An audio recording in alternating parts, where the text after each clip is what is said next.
Well, congratulate Virginia. We knew it was two really good football teams that were so much alike. And the problem we had tonight, we didn't stop their best player. And their best player is one of the best players in the country. And when you go into a game like this, you got to stop him. And we didn't stop him on the run or the pass. In fact, his passing is what really surprised us. I think it's 30 out of 38. There were two balls on the ground that we didn't get, which you have to get, so we thought we had to have some turnovers to win the game. And we stopped the running game pretty well, except for him and the 65-yard run.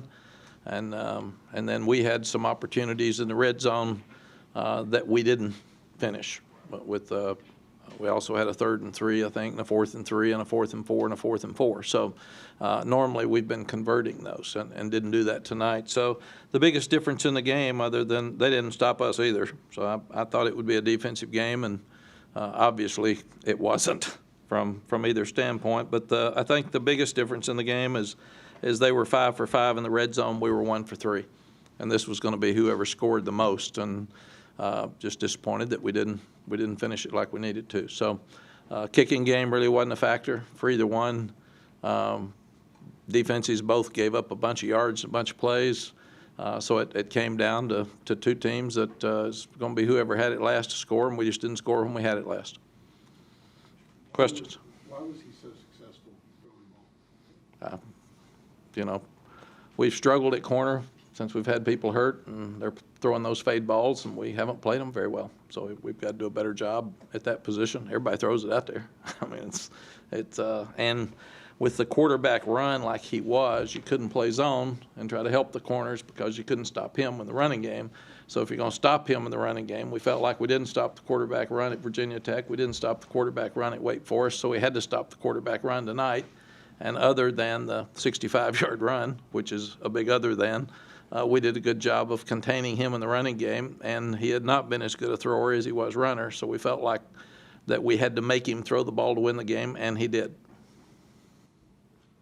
How much do you feel like the drive and touchdown just before the half affected the rest of the game? Well, you can't give up a drive in 2 minutes and 6 seconds right before the half, and then you give up a 65-yard run to start the second half, so that was a 14-point swing. And as much as I talk about the last 5 minutes of the half and the first 5 of the second half, it killed us tonight.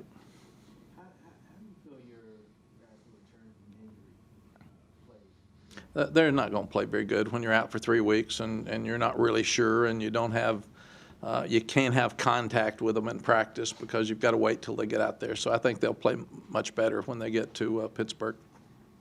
Playing games that come down to the wire week after week after week, does it take a toll out of you physically, emotionally, psychologically? Yes. In what way? Just what you said, physically, psychologically, and emotionally. These guys are played their guts out every week, and every game's come down to the end. It's been unbelievable. In fact, I thought we'd go into overtime tonight, and I was really disappointed. I thought we'd go into overtime when we got it down to the 4th and 4, and then I thought we'd go into overtime when we got it back with I think 2 minutes plus left. And in both cases, you make a couple of first downs, you usually go down and score. So I was really disappointed that this one didn't go into overtime too. You mentioned the red zone.